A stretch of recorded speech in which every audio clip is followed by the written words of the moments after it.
દેશની સૌથી મોટી અને સૌથી મહત્વપૂર્ણ માનવામાં આવતી મેડિકલ પ્રવેશ પરીક્ષા એટલે કે નીટ યુજી 2026 હવે ફરી એકવાર દેશવ્યાપી વિવાદના કેન્દ્રમાં આવી ગઈ છે.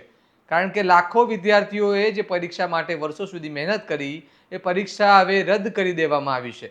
અને સૌથી ચોંકાવનારી વાત એ છે કે આ નિર્ણય કથિત પેપર લીક અને ગેરરીતના આરોપ બાદ લેવામાં આવ્યો છે. હવે ફરીથી નીટ પરીક્ષા લેવામાં આવશે એવી સત્તાવાર જાહેરાત થતાં લાખો વિદ્યાર્થીઓ અને વાલીઓમાં ભારે ચિંતા અને ગુસ્સો જોવા મળી રહ્યો છે. સવાલ એ છે કે આખરે દેશની સૌથી મોટી પરીક્ષાઓ વારંવાર વિવાદોમાં કેમ ફસાઈ રહી છે? આવો વિગતે વાત કરીએ આ અહેવાલમાં. નમસ્કાર, હું ચિરાગ વર્ષાબેન. આપ જોઈ રહ્યા છો સ્વમાન. નેશનલ ટેસ્ટિંગ એજન્સી એટલે કે એનટીએ 3 મેના રોજ લેવાયેલી નીટ યુજી 2026 પરીક્ષા રદ કરવાનો મોટો નિર્ણય લીધો છે અને હવે ફરીથી નવી તારીખે પરીક્ષા લેવામાં આવશે તેવી જાહેરાત કરવામાં આવી છે.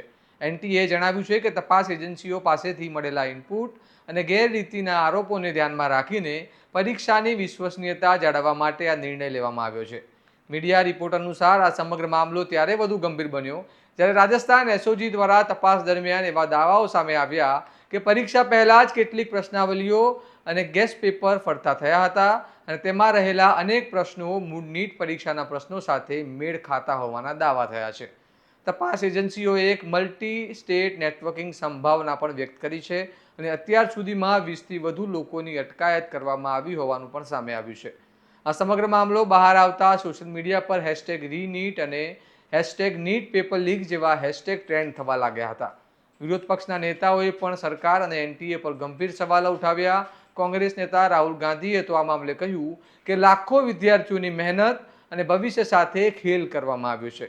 મહત્વની વાત એ છે કે થોડા દિવસો પહેલા એનટીએ સતત દાવો કરી રહી હતી કે પરીક્ષા કડક સુરક્ષા વચ્ચે લેવામાં આવી હતી. જીપીએસ ટ્રેકિંગ, બાયોમેટ્રિક ચેકિંગ અને એઆઈ મોનિટરિંગ જેવી વ્યવસ્થાઓનો પણ ઉલ્લેખ કરવામાં આવ્યો હતો. પરંતુ હવે આખી પરીક્ષા જ રદ થતાં સુરક્ષા વ્યવસ્થા પર પણ ગંભીર સવાલો ઊભા થયા છે. આ નિર્ણયનો સૌથી મોટો પ્રભાવ હવે લાખો વિદ્યાર્થીઓ પર પડી રહ્યો છે કારણ કે નીટ માટે ઘણા વિદ્યાર્થીઓ વર્ષો સુધી તૈયારી કરતા હોય છે. અનેક વિદ્યાર્થીઓ માનસિક દબાણ, આર્થિક ખર્ચ અને લાંબા અભ્યાસના દબાણમાંથી પસાર થાય છે અને હવે ફરીથી પરીક્ષા આપવાની સ્થિતિ સર્જાતા વિદ્યાર્થીઓમાં અનિશ્ચિતતા વધી ગઈ છે. એનટીએએ સ્પષ્ટ કર્યું છે કે વિદ્યાર્થીઓને ફરીથી નવી નોંધણી કરવાની જરૂર નહીં પડે અને અગાઉ કરાયેલા રજિસ્ટ્રેશન જ માન્ય રહેશે. હવે સૌથી મોટો સવાલ એ છે કે શું દેશની સૌથી મહત્વપૂર્ણ સ્પર્ધાત્મક પરીક્ષાઓને સંપૂર્ણપણે પારદર્શક અને સુરક્ષિત બનાવવામાં તંત્ર નિષ્ફળ જઈ રહ્યું છે? શું પેપર લીક પાછળ કોઈ મોટું સંગઠિત નેટવર્ક કાર્યરત છે અને શું લાખો વિદ્યાર્થીઓના ભવિષ્ય સાથે આવી રીતે વારંવાર રમાતું રહેશે? કારણ કે જ્યારે દેશની સૌથી મોટી પરીક્ષા જ વિશ્વસનીયતા ગુમાવવા લાગે ત્યારે માત્ર એક પરીક્ષા નહીં પરંતુ સમગ્ર શિક્ષણ વ્યવસ્થા પર લોકોનો વિશ્વાસ ડગમગવા લાગે છે. આ સમગ્ર મામલે તમારું શું મંતવ્ય છે?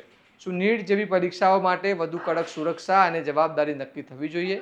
અને શું પેપર લીકમાં સંડોવાયેલા લોકો સામે કડક કાર્યવાહી થવી જોઈએ? અમને કમેન્ટમાં જરૂર જણાવો અને આવા જ વિશ્લેષણાત્મક સમાચાર માટે તમારા સ્વમાનને લાઇક, શેર અને સબસ્ક્રાઇબ કરવાનું ભૂલતા નહીં. નમસ્કાર.